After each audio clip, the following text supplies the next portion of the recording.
শত বাধা বিপত্তি পেরিয়ে দীপা শেষ পর্যন্ত নিজের ফুলের মডেলটা তৈরি করলো। কিন্তু তাতেও তাকে রাস্তায় বাধা দেওয়ার জন্য পৃথা ম্যাম রেডি করে রেখেছেন গুন্ডা।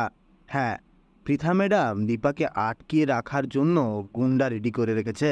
যেই গুন্ডাদের নাম্বার ভেক্টর দিয়েছিল তাকে, সে তাদের সাথে দেখা করে তাকে টাকা দিয়ে বলেছে যে দীপা যাতে কোনো মতে ওই ইভেন্টে যেয়ে পৌঁছাতে না পারে, তোমাদের দায়িত্ব ওকে যেরকম ইচ্ছে ভাবে রাস্তায় আটকিয়ে দেওয়া। আর গুন্ডারা পৃথা ম্যামের কথাই করলেও ঠিক তেমনটাই। দীপা তার দাদার সাথে বাড়ি থেকে বেরোলো অটোয় করে সেই ইভেন্টে যাওয়ার জন্য। আর যথারীতি রাস্তায় পৃথা ম্যামের গুন্ডারা তার জন্য অপেক্ষা করে দাঁড়িয়েছিল।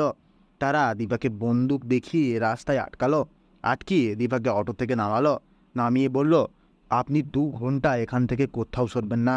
আপনি আমাদের গান পয়েন্টে আছেন।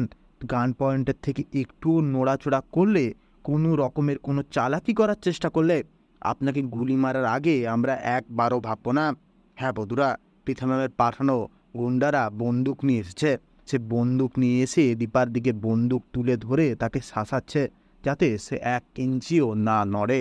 কিন্তু দীপা একজন সাহসী মেয়ে।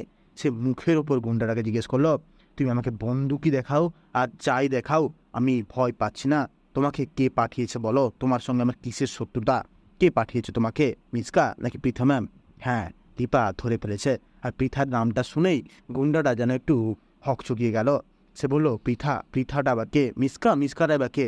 আমি কারোর জন্য আসিনি, আমার সঙ্গে আপনার অনেক পুরনো শত্রুতা, আমি আপনার সাথে শত্রুতা মেটাতে এসেছি। দীপা বলল, আমি আপনাকে কখনো দেখিও নি আগে, চিনিও না, আপনার নামও জানি না। আপনার সঙ্গে আমার কোনো শত্রুতাই নেই।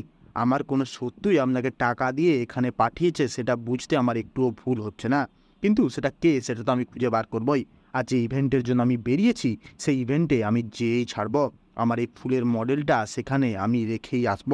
আমার এটা সেখানে প্রেজেন্টেশন দেওয়া খুব ইম্পর্টেন্ট। হ্যাঁ বন্ধুরা, দীপা সাহসিকতার সাথে গুন্ডাটার চোখের ওপর চোখ রেখে জবাব দিল। এবার আপনাদের কি মনে হয়, দীপা কি সেই ইভেন্টে যে পৌঁছাতে পারবে? দীপা কি টাকার অ্যারেঞ্জ করতে পারবে, নাকি সে এইভাবেই রাস্তায় আটকে থেকে যাবে? আপনাদের কি মনে হয় সেটা আমার কমেন্ট অবশ্যই জানাবেন। ভিডিওটা দেখার জন্য অনেক অনেক ধন্যবাদ। নমস্কার।